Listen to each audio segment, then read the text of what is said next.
الشيطان الرجيم بسم الله الرحمن الرحيم حضور نبی رحمت جامع جہان کائنات صلی اللہ تعالی علیہ وآلہ وسلم نے ارشاد فرمایا ہے جس نے مجھ پر ایک بار درود پاک پڑھا اللہ تعالیٰ اس پر 10 رحمتیں بھیجتا ہے۔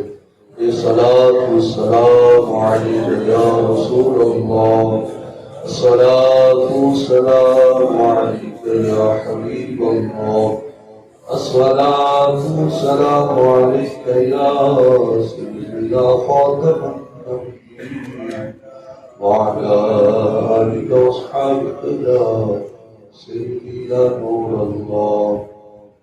حضرات محترم، اللہ رب العزت نے ہمیں زندگی میں ایک بار پھر یہ خوشیوں والا دن، خوشیوں والے لمحات اللہ کریم نے ہمیں پھر عطا فرمائے۔ ایک مسلمان ہونے کے ناطے ہماری یہ ذمہ داری بنتی ہے، خوشی ہو غمی ہو، ہمیں اپنے رب سے ہمیشہ ڈرنا چاہیے۔ لوگ خوشی کے نام پر اللہ رب العزت کو ناراض کرنے والے کام کر جاتے ہیں، اللہ کی نافرمانی کر جاتے ہیں۔ نماز فرمائے خوشی کے نام پر نماز چھوڑ دی جاتی ہے، کوئی بات نہیں، آج خوشی کا دن ہے، چلو آج نہ قرآن پڑھیں گے نہ نماز پڑھیں گے، بس اللہ اللہ ہو نہیں۔ آئیے امیر المومنین حضرت سیدنا فاروق اعظم رضی اللہ تعالی عنہ سنیے گا دل کے کانوں سے ان کے بیٹے نے کیسے عید منائی، اور ہمارے لیے بھی بہت بڑا یہ سبق ہے۔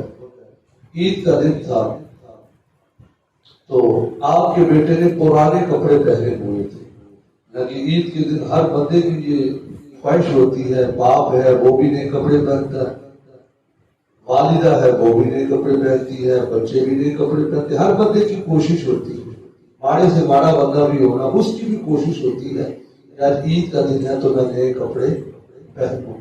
اور آپ نے بعض دفعہ یہ بھی دیکھا ہوگا، ماں باپ کی اولاد سے محبت دیکھیے، ماں باپ اپنے کپڑے نہیں لیتے لیکن بچوں کو نئے لے کر دے دیتے کہ بچے تمہاری عید ہے تو بچوں میں جاؤ گے نئے کپڑے پہن کر۔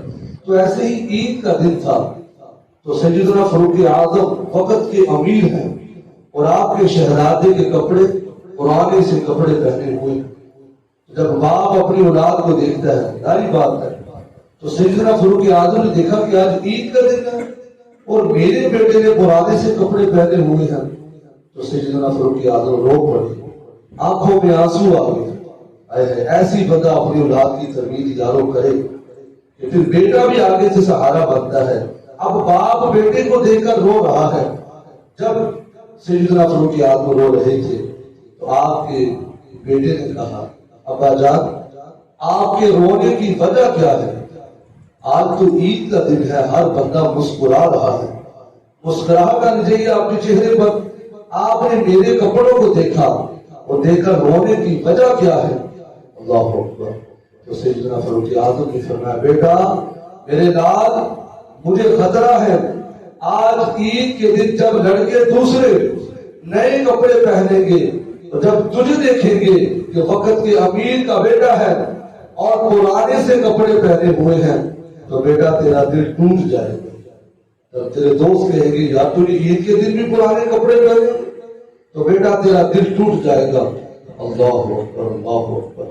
اب بیٹے کا جملہ سنیے، کتنا قیمتی اور کتنا وزنی اور کتنا خوبصورت جملہ ارشاد فرمایا۔ اللہ اکبر اللہ اکبر۔ تو آپ کے بیٹے نے جواباً کی، حضور دل تو اس بندے کا ٹوٹنا چاہیے جس نے اللہ کریم کو ناراض کیا۔ آگے ابا جی دل تو اس بندے کا ٹوٹنا چاہیے جس نے نمازیں نہیں پڑھی، اسے سوچنا چاہیے میں نے نماز کیوں نہیں پڑھی، جس نے روزے نہیں رکھے، نیکیاں نہیں کی، تراویح نہیں پڑھ سکا، قرآن نہیں پڑھ سکا، ابا جی پریشان تو اسے ہونا چاہیے۔ لہذا میں نے اگر نئے کپڑے پہنے ہیں میں دل نہیں اپنا چھوٹا کروں گا، بلکہ میں تو اس بات پر راضی ہوں کہ میں نے اللہ کریم کی احکامات پر عمل کیا۔ ابا جی سادہ سے کپڑے کی کوئی ویلیو نہیں ہے. یہ تربیت دیکھیے، جب آپ کی تربیت بیٹے سے نظر آ رہی تھی، آگے سے بیٹا بھی کہتا ابا جی آپ رو رہے ہیں، مجھے بھی دکھ ہے، نئے کپڑے چاہیے عید کے لیے. لیکن نہیں، اللہ کی ذات سے محبت دیکھیے کہ بیٹے کا جب یہ جملہ سنا تو سیدنا فاروق اعظم رضی اللہ تعالیٰ عنہ نے اپنے بیٹے کو اپنے سینے لگا. اتنی خوبصورت بات جو کہتی ابا جی بس اللہ راضی ہو جائے، ہمیں کپڑوں کی کوئی ضرورت نہیں، بس اللہ ہم سے راضی ہو جائے، یہی ہماری عید ہے کہ ہم سے اللہ کی ذات ہمیشہ خوش رہے. سیدنا فاروق اعظم نے اپنے شہزادے کو اپنے سینے سے لگایا اور بہت ساری دعاؤں سے نوازا. اتنی اچھی تربیت ایک والد اپنے بیٹے کی کرتا ہے. تو میرے بھائیو، عید کے دن کا ایک بہت ہی پیارا وظیفہ ہے اور بہت ہی آسان ہے. ذرا سوچئے قبرستان کا ہم رخ کریں گے، کتنے قبر ہیں، وہ بھی کل ادھر تھے لیکن آج ادھر چلے، کیونکہ جگہ جی لگانے کی دنیا نہیں ہے. یہ عبرت کی جا ہے تماشا، جو دنیا میں آیا ہے ایک دن جانا پڑے گا. تو آج کے دن کا خاص وظیفہ یہ ہے، فرمایا کہ جو بندہ عید کے دن، یہ سورج ڈوبنے سے پہلے تک اس کا ٹائم پیریڈ ہے، جب بھی آپ کا موقع ملے، ابھی آپ چاہیں گے گھر میں بیٹھ کر جاتے جاتے بھی پڑھ سکتے ہیں. پڑھنا آپ نے یہ ہے، فرمایا جو بندہ عید کے دن 300 مرتبہ پڑھے گا سبحان اللہ و بحمدہ. جو وظیفہ ہوتا ہے جتنا بتایا جائے اسی میں فائدہ ہوتا ہے، کیونکہ چابی جو ہوتی ہے نا، اگر اس کا دھندا کم ہو جائے تالا تب بھی نہیں کھلتا، دھندا زیادہ ہو جائے تالا تب بھی. یہ وظیفہ ہے، صرف اتنا ہی پڑھنا ہے سبحان اللہ و بحمدہ، بس اتنا 300 بار آپ نے پڑھنا ہے. اور جتنے بھی مسلمان فوت ہو چکے ہیں، ہمیں نہیں پتا کتنے ہمارے آ چکے ہیں اور جا چکے ہیں، لیکن فرمایا جتنے بھی مسلمان ہیں، حضرت آدم علیہ السلام سے لے کر یہ جملہ بولنا ہے کہ حضرت آدم سے لے کر آج تک جتنے بھی مسلمان ہیں، اور اس سے بھی اگلا جملہ بڑا قیمتی ہے کہ قیامت تک جو بھی مسلمان آنے والے، مولا میں تمام کی روحوں کو اس کا ثواب پیش کرتا ہوں. میں جتنے بھی مسلمانوں کی روح کو اس کا ثواب پہنچائے گا، تو اللہ کریم جتنے مسلمانوں کا وہ نام لے گا، سب کے نام سے بات صرف کہہ دے گا جتنے مسلمان ہیں سب کی روح کو اس کا احسان ثواب کرتا ہوں. تو اللہ کریم ہر مسلمان کی قبر میں 1,000 نور داخل فرما. اور کیا جائے گا، صرف یہی کہنا جتنے مسلمان ہیں، اگر ان کی قبر میں روشنی ہو جائے ہمارے پڑھنے سے، تو یہ سودا بڑا سستا ہے. سب مسلمانوں کی روح کو میں احسان ثواب اس کا کرتا ہوں. تو فرمایا کہ جب یہ پڑھنے والا خود مرے گا، اب یہ نہیں کہ وہ کہے گا میں تو کرتا ہوں میرے بات کیوں کرے گا، یا نہیں، بات ادھر کچھ یوں ہے.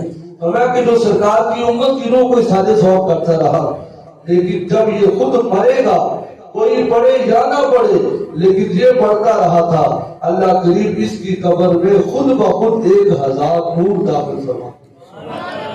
جب بھی آپ کو ٹائم ملا آپ نے سبحان اللہ و بحمدہ. اور عید کے دن چھوٹی عید کی نماز سے پہلے کچھ نہ کچھ میٹھی چیز کھا کر تعداد میں 1 کھجور کھا لیں، 3 کھا لیں، 5 کھا لیں، کچھ نہ کچھ کھا کر آنا عیدگاہ کی طرف. یہ حضور کی سنت مبارکہ ہے. نئے کپڑے پہنے، نہیں تو دھلے منہ صاف ستھرے وہ کپڑے پہنے، سر پہ امام شریف کا تاج سجائیں اور خوشبو لگا کر آئیں، اور آہستہ آواز سے تکبیرات پڑھتے ہوئے عیدگاہ کی طرف تشریف لائیں. اور اس سے بڑی بات جب ہم اپنے بچوں کو عیدی دیں، اس کے ساتھ ساتھ کوئی یتیم بچہ ہے اس کے ساتھ پر بھی ہاتھ رکھ دیں گے، اللہ تعالیٰ ہمیں اس کا بھی ثواب عطا فرمائے گا. اور کسی یتیم بچے کو ہمیں 100 روپیہ دے دیں گے. پتہ میرے محبوب کیا ارشاد فرماتے، میری طرف دیکھیے، حضور نے اس طرح انگلیاں جوڑ کر اشارہ فرمایا، فرمایا جب کسی یتیم کی کفالت کرے گا، کسی یتیم کا سہارا بنے گا، وہ جنت میں میرے اتنا قریب ہوگا. یہ انگلیاں کھڑی کی محبوب نے یہ اشارہ کیا اور فرمایا کہ یتیم کے سر پر ہاتھ رکھے گا. بہت آسان یہ کام ہے. ابھی آپ جائیے تو کوئی یتیم بچہ ہے ہمارے محلے میں، رشتے داروں میں سے، اس کے سر پر ایسے ہاتھ رکھنے کا اشارہ کیا ہوگا. پیارے نبی ارشاد فرماتے ہیں جو کسی یتیم کے سر پر ایسے ہاتھ رکھے گا تو جتنے بار اس کے ہاتھ کے نیچے آئیں گے اللہ اتنی نیکیاں عطا کرے گا.